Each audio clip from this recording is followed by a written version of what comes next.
对我而言，做美食的最高荣誉就是从心爱的人嘴里说出这个很好吃，以后经常做吧。我是家人的金牌大厨，爱意浓，情更重。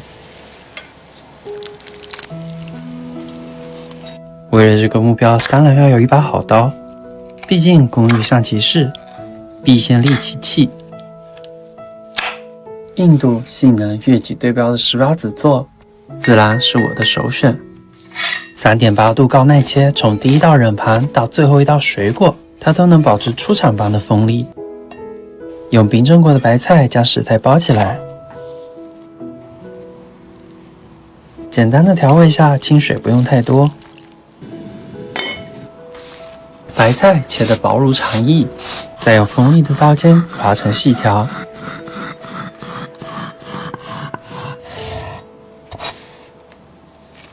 丢入水中缓缓舒展。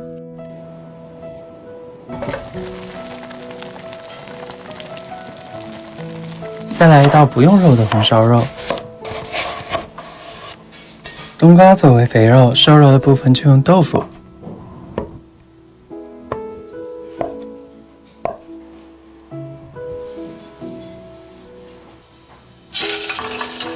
油炸一下，口感会和肉更香。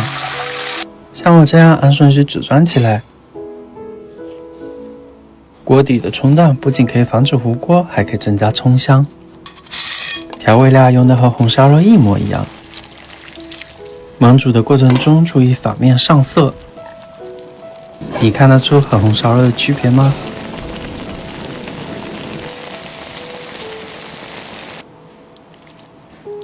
食材基础，出厂就不基础。用心做的家常菜也可以显贵起来。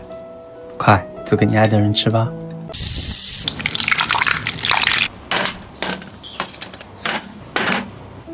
一般的烧烤都吃腻了，今天来个烧烤挑战。3种香的辣椒配上1种辣的，看着就觉得火热。这种爆辣烤串要选油脂丰富的羊肉才行。第2种超大烤串，一口气把想吃的肉吃到过瘾。这种蘸料不会辣，但是特别香，秘诀就是里面的桃酥啦。第3种水果烤串，里脊肉需要稍微腌制一下，配方在屏幕上咯。水果的清甜可以很好的中和掉烤肉的油腻。夏天有了烧烤，怎么能没有小龙虾呢？这是我新学的小龙虾处理方法，不用刷，但是巨干净。油温6成热，不用太久，主要是让龙虾的肉质变得紧实。香料家里有什么就放什么。爆香之后加入葱段、姜片，还有火锅底料。大卤小龙虾讲究的是3煮7泡。沸腾之后关火，泡得越久就越入味哦。全部都准备好啦。烧烤嘛，灵魂还是得有烫辣羊肉。滋滋冒油的时候，放入辣椒面中，裹得满满的。回炉，让辣椒的香味渗进肉里，看到就是吃到，这一口下去得有多香啊！接的是超大肉串，这么大的肉串，你们一口气能吃多少呢？谁说烤串就一定得是油腻的？来试试荔枝和牛肉的搭配。最后是完全入味的腊肉小龙虾，稍微冰镇一下，肉质都更 Q 弹了。夏天的晚上，果然还是要烧烤和小龙虾，太爽了！烧烤跟强爽居然这么配，快做给你爱的人吃吧。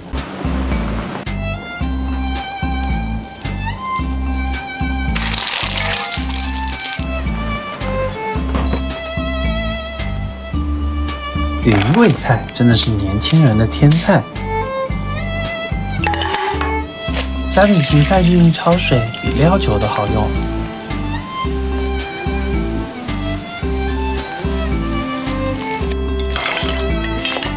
蒜今天要打多多的，后面还会有用。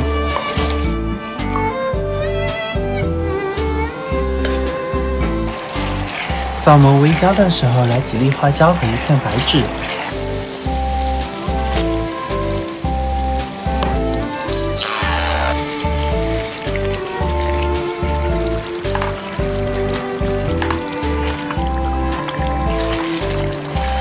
不喜欢慢香的也可以直接倒水。根据你喜欢的鸡爪口感来决定焖的时间，我喜欢比较软烂一点的，所以焖20分钟。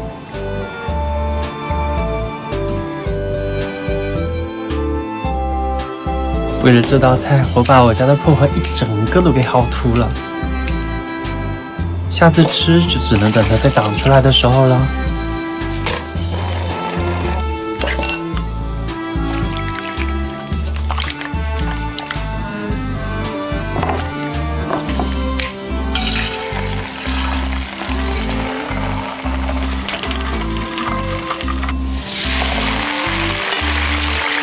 来几根干辣椒，排骨下去复炸一遍，咸香中带着薄荷的清香。简单的给鸡腿去个骨，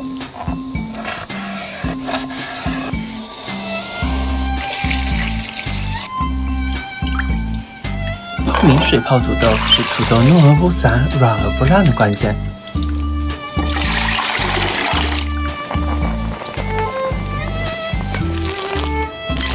这个可不是大葱哦，这个是香茅，是云贵地区常用的香料，有种淡淡的薄荷清香。这道菜所有的调味全靠这个超级多的蚝油。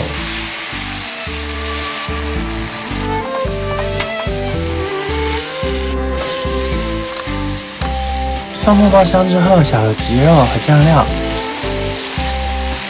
等到鸡肉差不多80%熟之后出锅，腌制20分钟。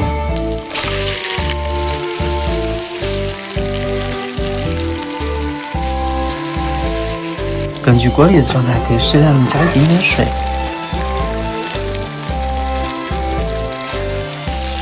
火烧鱼油焖鸡就做好啦。这一道号称云南国民级下饭菜——红三剁。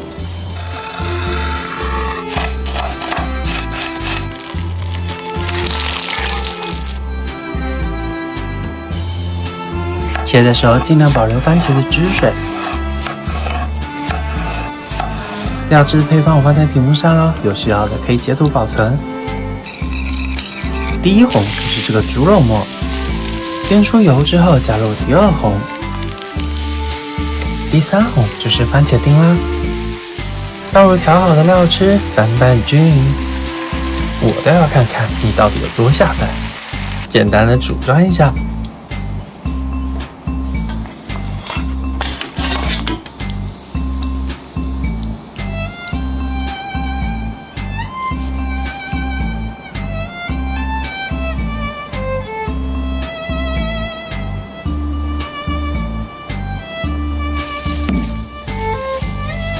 这个德荣酸甜鸡脚凉了之后比热的还要好吃。薄荷排骨百吃不厌，真期待下一次薄荷再长好的时候。我宣布，这个红三剁就是今天的 MVP， 真的超级下饭。这样的一大锅你们喜欢吗？快就给爱的人吃吧。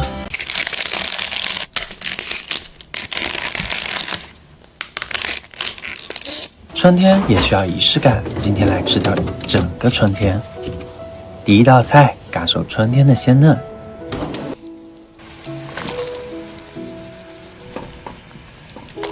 煮开后就可以捞出，去除多余的异味和盐分。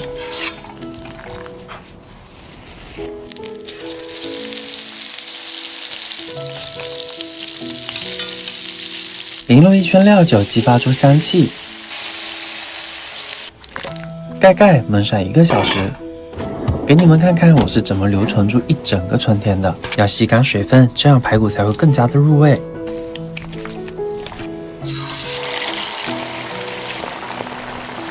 再次把油温升到180度。外酥里嫩的排骨搭配上清新的薄荷，超级清爽。第三道，我们来感受春天的明艳。配方都在屏幕上，用红丝绒叶把面团调成粉色。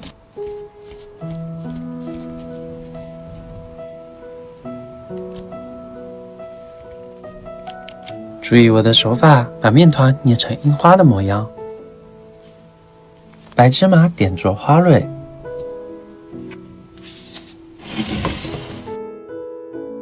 没看成樱花，那就吃掉它。最后一道，冬去春来，拥抱春日温暖。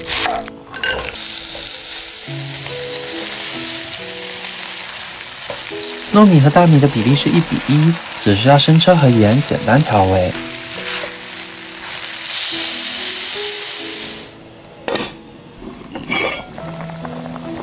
盐都鲜也差不多啦，加入莴笋，再焖5分钟。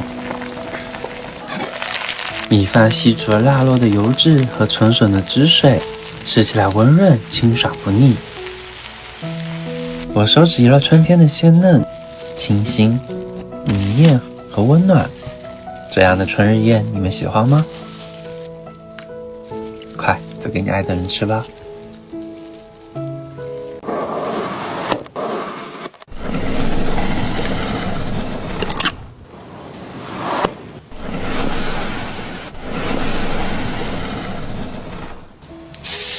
不看到最后，你永远不知道今天的主角是谁。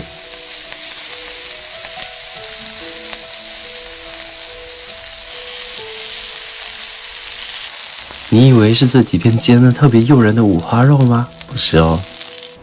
锅里的猪油不要浪费，把青椒和鸡蛋煎出虎皮，真的贼香。大料效果爆香，放入煎好的五花肉，要吃的可以把我们放在屏幕上。老规矩，用啤酒代替清水，先焖上45分钟。趁着锅里正在煮，来揉个面团。1斤的面粉配上350克的凉水，这个面团会特别的湿，不用着急，先醒上5分钟。手上沾点水，这样面团就不会那么黏。从外围往中间拉，把面团翻个面，兜2圈，再翻回来，醒5分钟，重复一遍之前的动作，但是这次醒40分钟。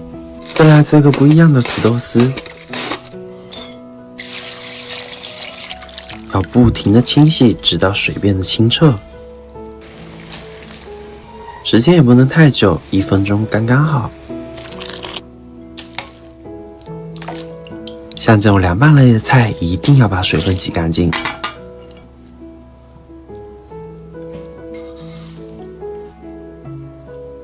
撒入花椒，等到颜色开始变深就可以捞出来。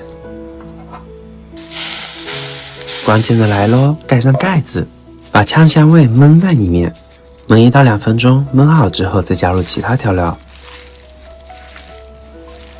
这口感真的是绝了，和平时吃的土豆丝都不一样。面团也醒得差不多了，干粉一定要多一点。手上喷点油，可以更好的把面团取出来。分成4个小剂子，这样会比较好操作。把面团擀长，厚度保持在3毫米左右。接下来就是大饼分层的关键，一点油入底位，撒上干粉。注意我的手法，一层一层的卷起来，结尾的位置和两边都要捏上封口哦。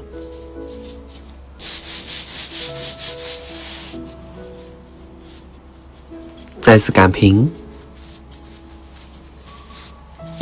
这个面团真的非常的软，用擀面杖兜一下会比较好弄。下锅后喷上油，盖上盖子焖住，等到看起来没什么生面了，就可以发面啦。翻过之后，面饼会超可爱，跟生气了一样鼓起来。切开来给你们看看，真的巨松软，而且特别多层。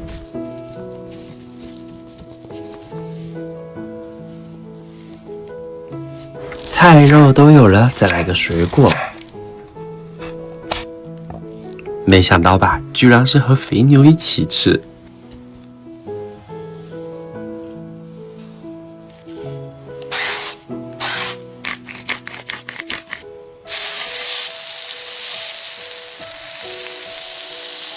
料汁呢也会偏甜口一些。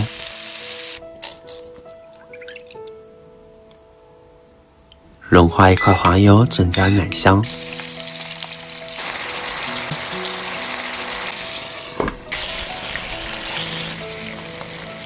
打子肉也差不多啦，再放入青椒、鸡蛋，再焖15分钟。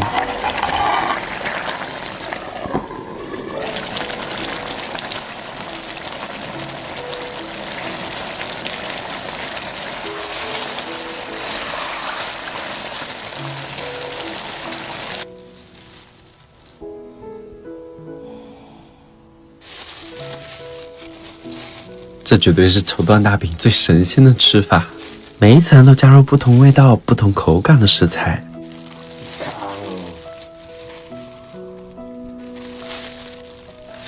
鼓鼓囊囊的这么大一个，比起我的绸缎大饼，汉堡真的是弱爆了！快，都给你爱的人吃吧。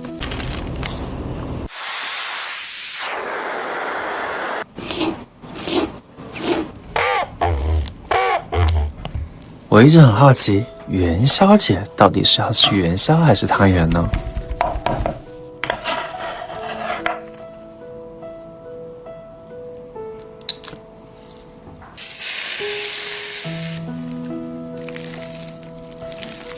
加入葱姜水，多搅拌搅拌，把水搅进肉里，这样做出来元宵超多汁水。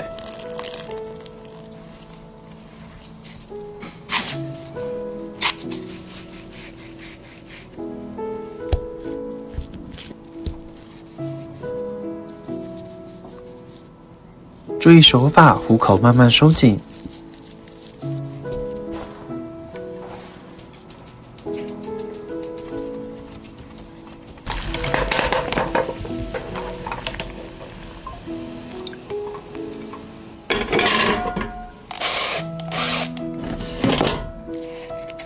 试着剪开，可别掰断咯。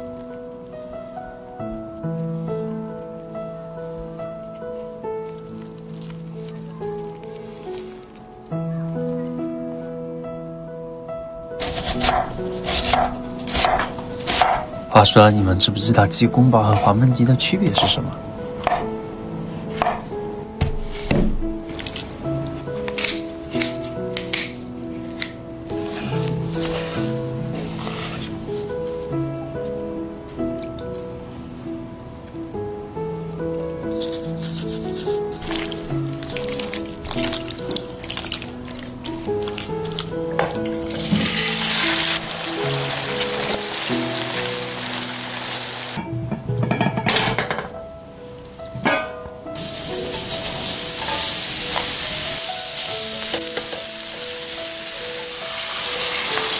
用啤酒代替水蒸发掉酒精，留下麦香，味道会更浓郁、更爽口。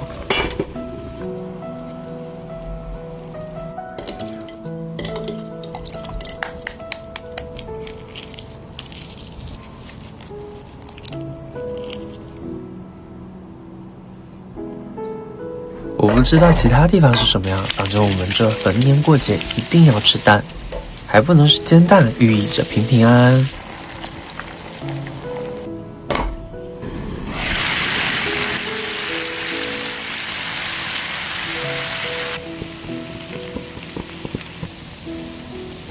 经常看我视频的，能不能帮我算算我去年吃了多少只猪蹄？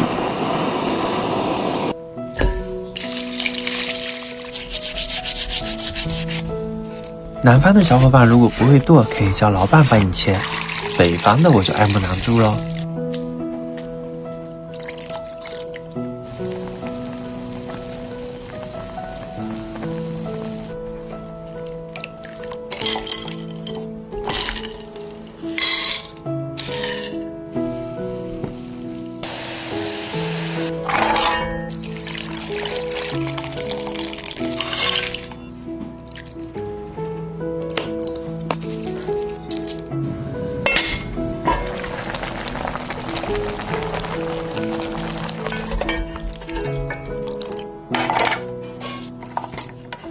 先入后煎，入味的同时口感还巨好。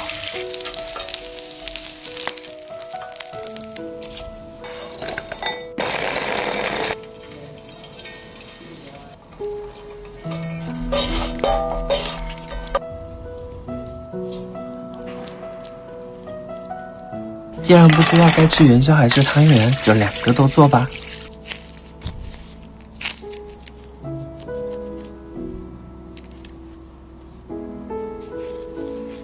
炸的时候一定要注意油温不能过高，160左右，时间不能太久，1分钟就好，千万要注意别被炸了。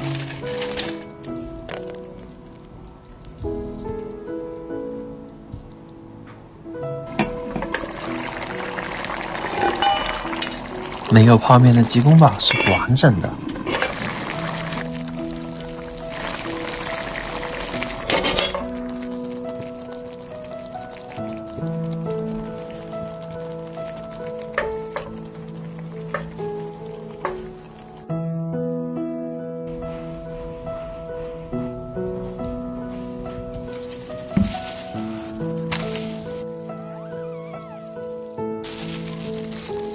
这猪蹄浸泡下汤汁，谁吃谁知道。超入味的鸡蛋也是一绝。外面是酥到掉渣却又吸饱汤汁的油条，里面是糯叽叽的元宵，而且还超多汁水。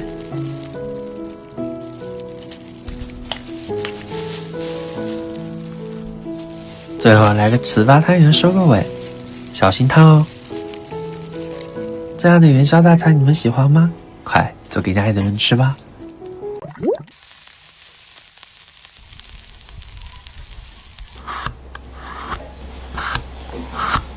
春日来做点花草茶，拯救不爱喝水。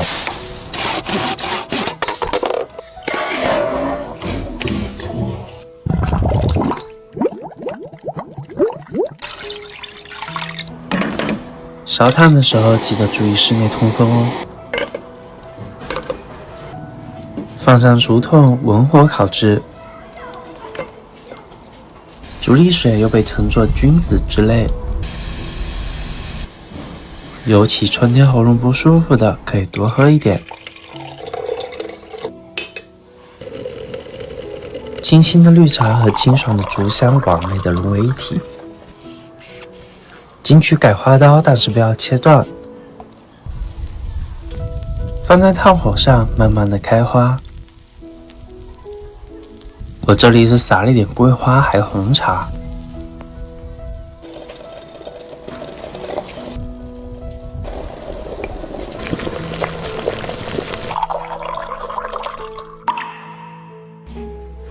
百香果之所以叫做百香果，里面真的有100种以上的芬芳物质。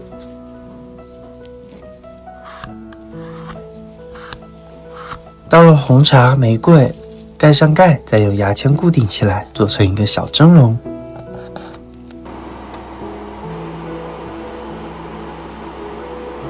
经过高温的烤制，充分的释放了香气。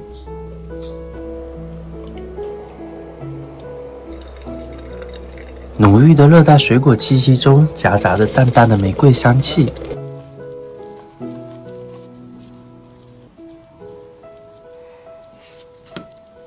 这一杯应该没有人会拒绝吧？春天怎么少得了茉莉花呢？倒入牛奶，放入冰箱冷藏1晚，浸泡出茉莉的香气。糖和奶油可以根据自己的口味添加。奶冻冷藏，模具放进冰箱冷冻。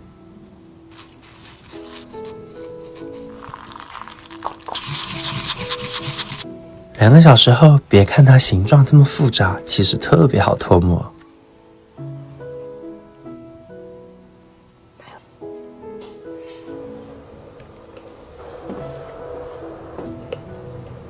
这样的一桌花草茶，你们最喜欢哪一道呢？快做给你爱的人吃吧。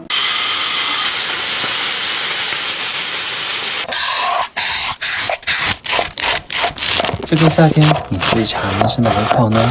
先来做个葱烧酱，真的要学起来，腌牛肉巨好吃。想要酱汁更入味，吸干表面血水痕，盖上葱烧酱，腌制20分钟。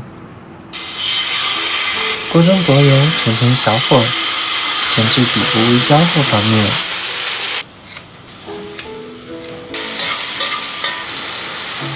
热腾腾的米饭打底，来一点拌饭汁，铺上牛肋条，再来个半熟荷包蛋，这一口香得我都迷糊了。热的可是没得说，咸蛋黄没有人不喜欢吧？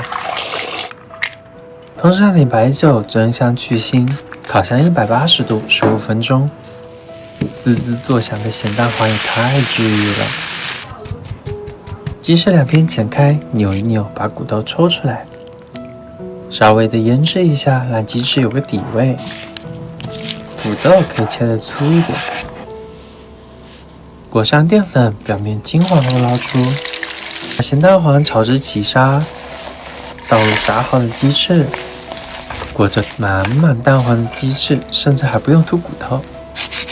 第三道来个清爽些的，先把五彩切丝，吸干表面水分。配方我放在屏幕上咯，酱汁中的灵魂就是用水化开的花生酱。食材没有了多余的水分，也更容易挂上酱汁。葱香渗入了多汁的牛肋条，咸蛋黄包裹着炸鸡翅和薯条，最后再来上一口清爽的五彩凉拌，人生都觉得满足了。快做给爱的人吃吧！今天这道我愿意称之为最省事的减脂餐。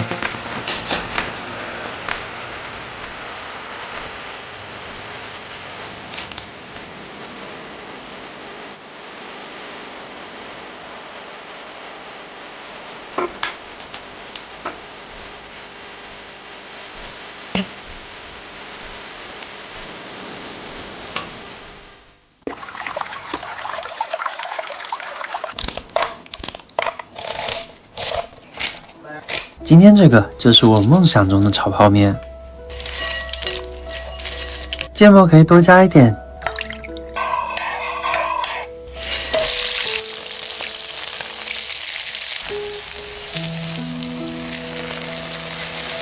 经过了高温，芥末就没有那么辣了。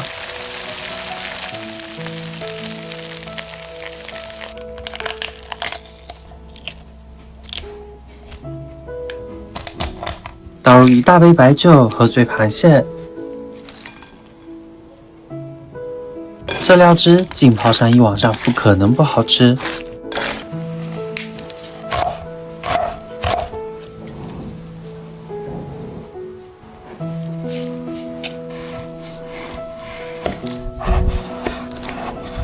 完美的切片五花肉，彻底的治愈了我的强迫症。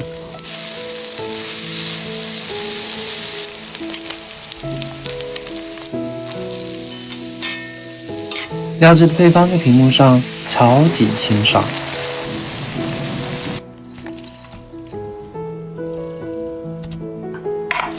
就算是吃宵夜，鸡皮也是不能吃的。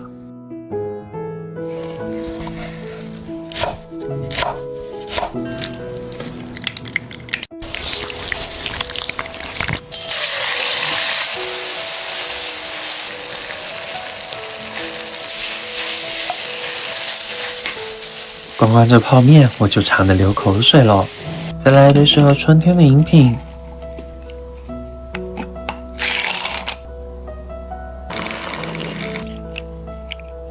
抹茶奶盖封顶，用草莓碎装饰一下。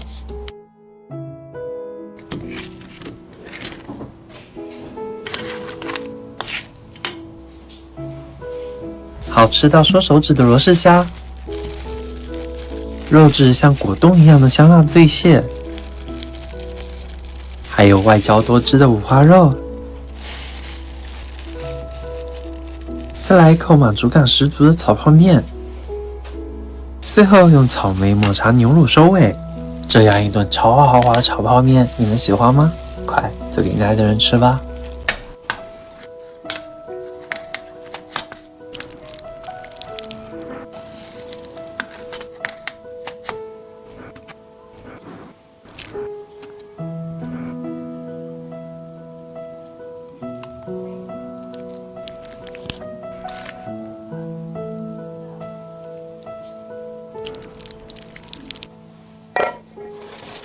今天做这个便当，毫不夸张地说，从盖上饭盒的那一刻起，我就想象中午吃它有多爽了。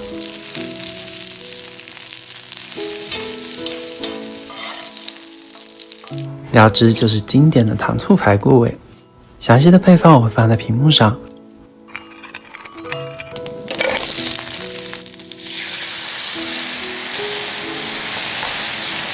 稍微多焖一会儿，焖得越久越入味。把虾枪剪掉，防止扎嘴，开个背，方便入味。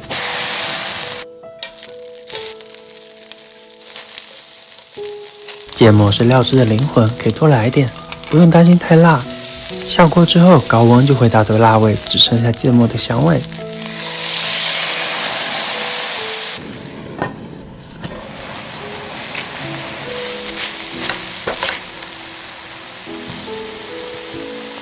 接下来就是下饭神菜辣式西红柿炒蛋，这个就和平时的做法完全不一样了。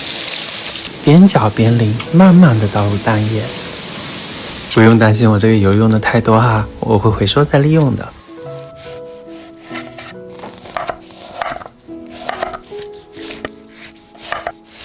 接下来就和平时做的番茄炒蛋差不多，可以根据自己的习惯来调味。我个人是比较喜欢甜口的。发现了吗？一共有2种西红柿块，小块的负责出汤，大块的保持口感。粘稠的秘诀当然就是淀粉水啦。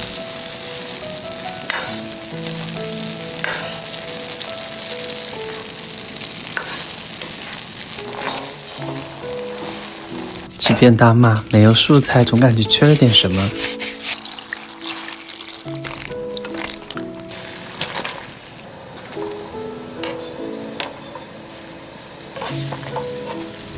然后出过一下冰水，口感会更脆。没有买到芝麻盐的也可以自己做，熟芝麻打成粉，加点盐拌一下就行，真的巨香。排骨也收汁的差不多啦，看看这颜色，谁看谁不迷惑呀？快，都给你爱的人吃吧！而且是用真草莓果汁做的哦。首先第一步，给草莓去籽。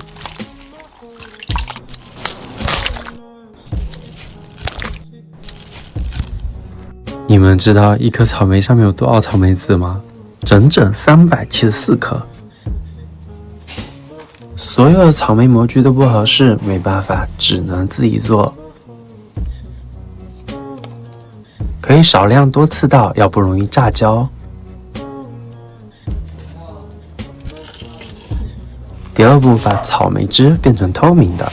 和平时吃的水果不一样，草莓真的很不容易出汁，所以得加点黑科技，一点点的果胶酶和一点点的抗坏血酸。接着保持50度水域2小时，提高更多的出汁率。离心机真的太贵了，我们来手搓一个。剪2个圆，一个大一点，一个小一点。根据画的线在中心相同距离戳下2个孔，掏2个小孔，把 PE 管插进去。稍微要保留一点斜角，像我这个年龄的小时候肯定都玩过。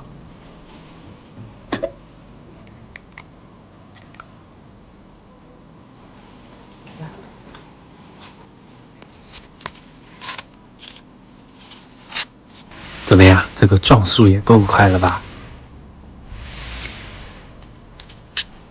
可以是可以，就是效果不太好。那就来第2种方法，先把草莓汁中的果肉残渣过滤出来。确实清澈了，但是不够透明。那我们来试试第3种方法，找出家里的冰球模具，冻成草莓冰球。重新拿一张滤纸，铺上棉花、活性炭，再来一层棉花，最后放上纱布，把冻好的草莓冰球放上去。胶体因为低温脱水而浓缩，破坏了稳定性，最后形成了沉淀。而滤纸和活性炭吸去了多余的色素，最后我们就得到了这样的一杯透明草莓汁。凝固剂用的是琼脂，这样不会有多余的腥味。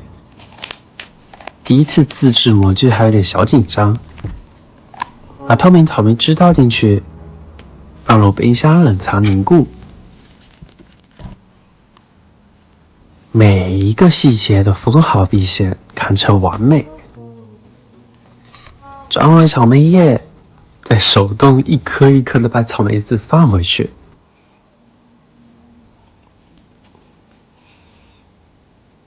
一颗透明的草莓就完成啦。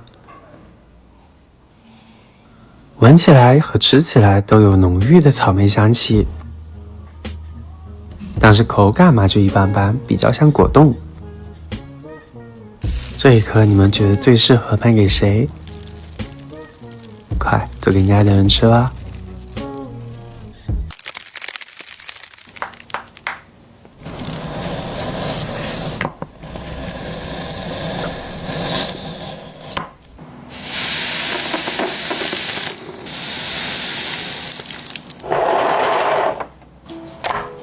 今天来做一份2厅3室1卫的便当，想要讨好对象的可要学起来哦。把排骨的骨头抽出来，年糕填进去，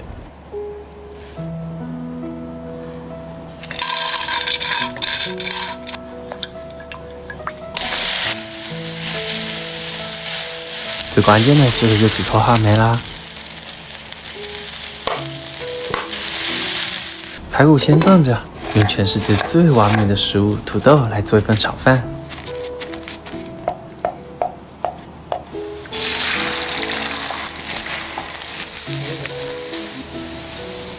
油稍微多一点，倒入土豆丁，炸到边缘焦黄。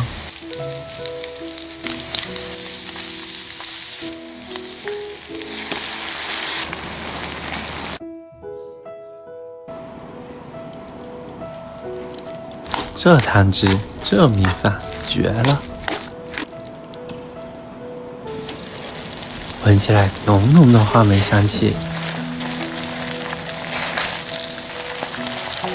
先把便当第一个客厅装修一下。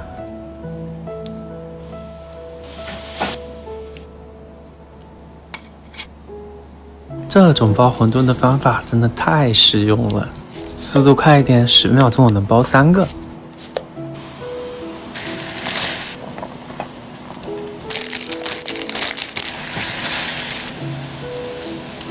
加入煮好的虾滑馄饨。这就是便当的第2个客厅。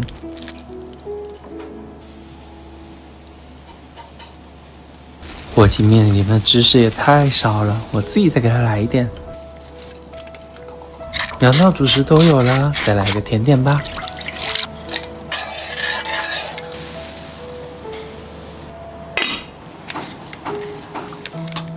记得要用可生食的鸡蛋，达到这样微微发白的程度。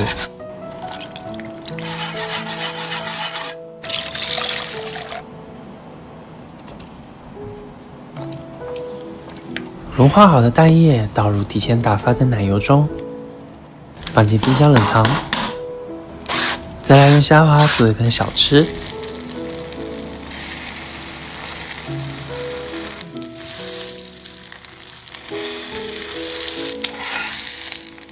锅一定要是不粘锅，蛋也不要煎得太熟，熟过头了卷起来之后很容易散掉。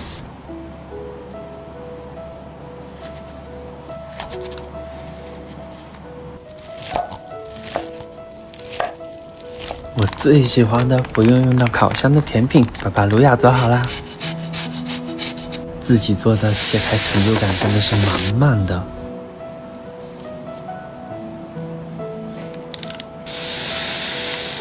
第一间卧室用来放虾滑蛋皮卷，别问我为什么只放一小块，剩下的我全吃了。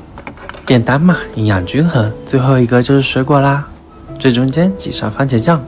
家里有小朋友的，可以跟我一样用小台萌做成这种纯果肉冰棒。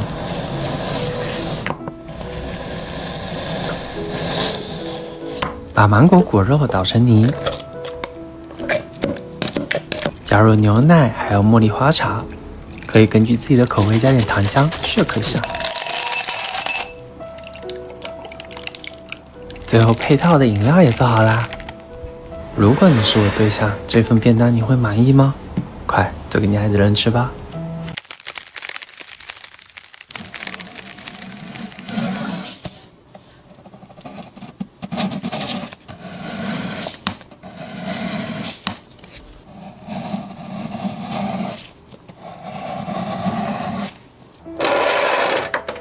今天是贤修做饭第3期究极体，今天做的全部都是大菜，没想到吧？大菜也能用血修。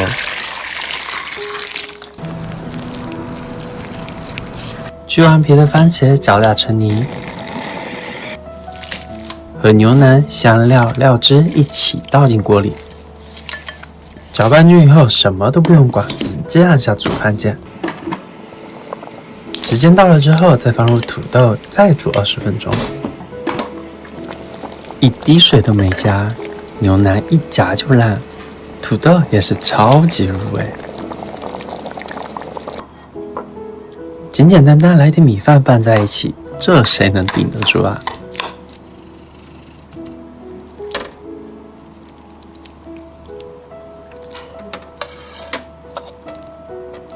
第二道来做个蒜香排骨。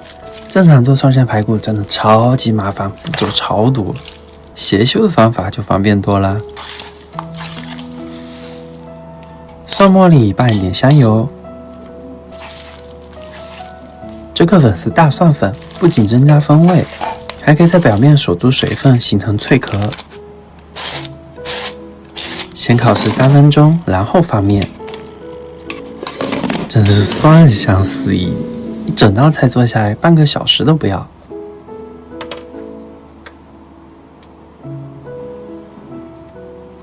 谢秀真的超级聪明，什么样的边角料都可以用得上。家里剩下的饺子皮挤上虾滑，就这么一扯，虾扯面就做好了。料汁的配方在屏幕上，这个就是平时的红油料汁。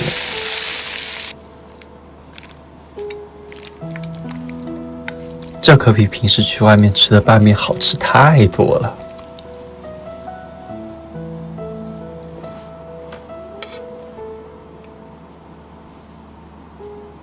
海鲜不够，来煎个鱿鱼，用油泼辣子做底油，煎在过程中风味就已经全部融入进鱿鱼里。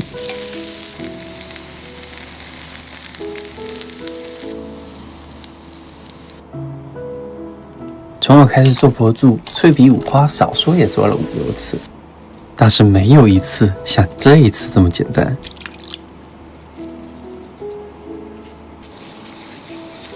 如果担心不能起泡，可以刷一点红醋。真的一点都不比我之前做出来的差。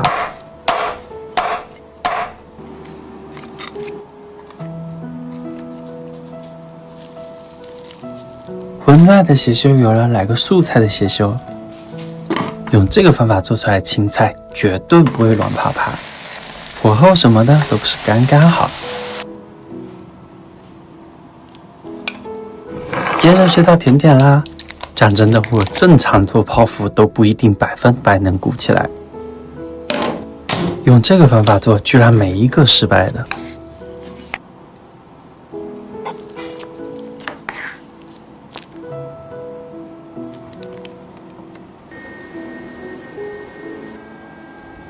我确实挤得有点丑。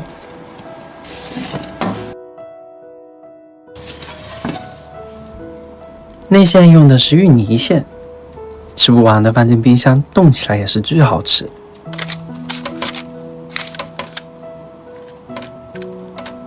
最后薯条这一格来一点蔬菜沙拉。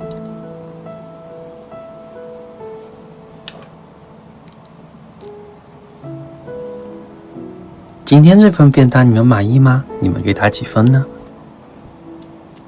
快做给你爱的人吃吧。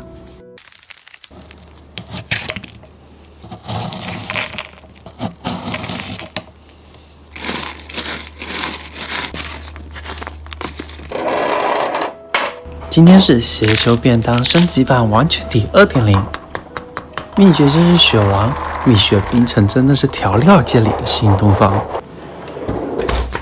今天的便当主角就是它。那么多款意面里面，我最喜欢的就是培根奶油意面。今天不用奶油，用雪王圣代，吃起来不会甜，反而体现了蘑菇的鲜，浓稠度也是刚刚好，可以牢牢地趴在意面上。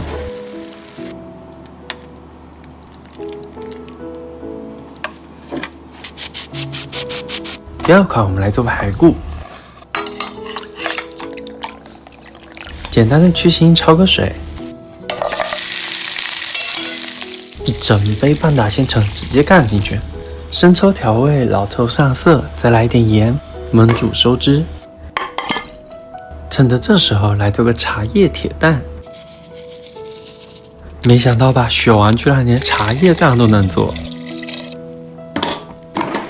看颜色就知道有多入味了。不着急吃的，可以放冰箱再浸泡一晚，味道会更加的入味。傻上芝麻，味道比可乐排骨好太多了。我觉得主要还是橙子的功劳。便当的第一个装修好啦，来做第二个，用雪王来做无骨鸡爪。一整杯香柠百香果倒进去，记得要备注去椰果，我给忘了。不想用雪王做的，也可以直接把百香果和柠檬买回来，味道会比这种更浓郁一些。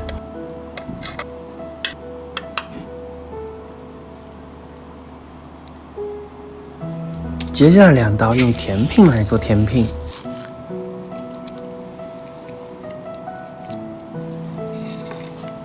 你买回来的圣代是什么口味，做出来大福就是什么味道。手袋抹点油，手套记得多戴几层，趁热拉伸，这样才柔韧不容易破。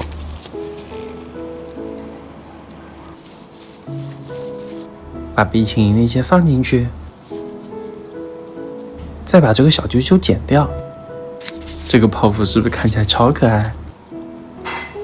原味的我们就用来做蛋挞，这应该是蛋挞最简单的做法了，完全没有难度，180度15分钟，香味直接飘得满屋都是。橙香排骨都有了，怎么能没有香柠鸡翅呢？其实平时我们做菜的时候也会加很多的糖，主要都是用来提鲜的。用蜜雪冰城来做点单的时候，注意低糖就好。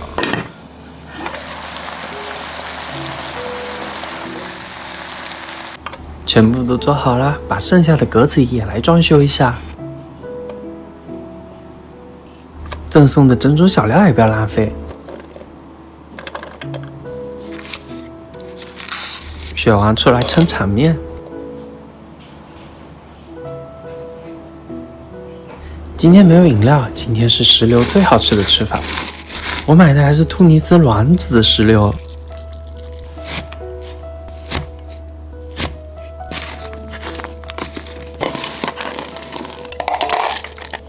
可以加一点炼乳，调整一下风味。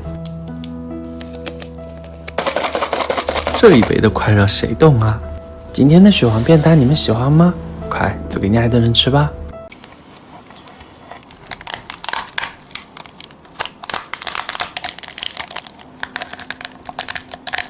我想没有人能拒绝秋天第一口鲜的快乐吧。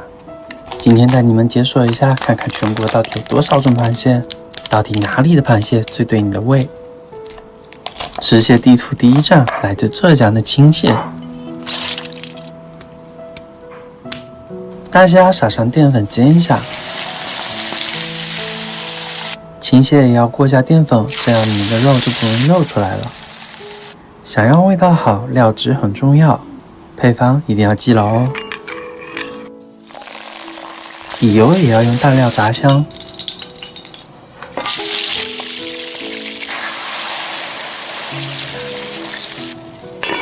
配菜自己喜欢什么就加什么，虾和青蟹都是熟的，所以翻拌一下就好了。我尝这一口好久了，鸡爪的胶质都裹到了青蟹上，巨好吃。吃蟹地图第二站来到宁德呷浦，用的是3眼蟹，一定要是鲜活生猛的。把不能吃的蟹腮、蟹心也去掉，蟹钳敲一敲更入味。生腌的配方我放在屏幕上喽。这个配方不仅仅可以用来腌螃蟹，腌其他的海鲜也很好吃。完全没过3眼蟹，浸泡一晚。吃蟹地图第3站，阳澄湖吃螃蟹怎么能没有大闸蟹呢？把蟹黄和蟹粉都剔出来，再准备一份爱你形状的猪肉泥。肉馅想要多吃，这一步很关键。最后加入一块浓汤宝。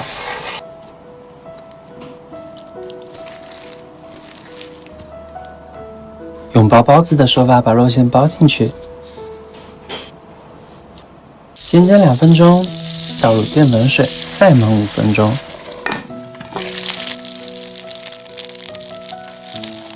看看这脆饼，也太诱人了。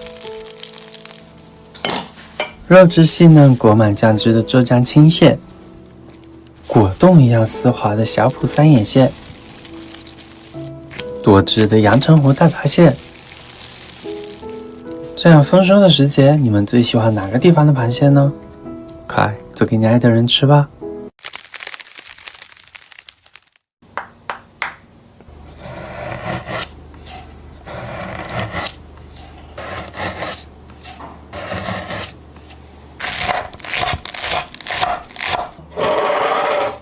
秋天啦，又要开始贴秋膘了，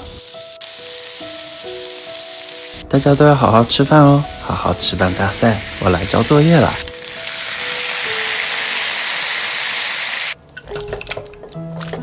海参这个时候就可以加进去，盖盖焖煮45分钟。秋天我最喜欢的水果就是猕猴桃，像秋天一样暖暖的，又有夏天的清新。果肉冰棒真的是太好吃了，还可以直接做成冰淇淋。一点点炼乳调整甜度，冷藏的时间不要太久哦。蒜末、葱花、小米辣爆香，强烈建议来一点腊肠。生抽、蚝油简单调味。牛肋条焖好啦，全部倒进锅里。这个秋膘我贴得实实在在，简简单单来摆个便当吧。就问这一格，有谁不喜欢？贴秋膘的美食怎么能没有我最喜欢的虾滑呢？炸的时候记得小火慢炸。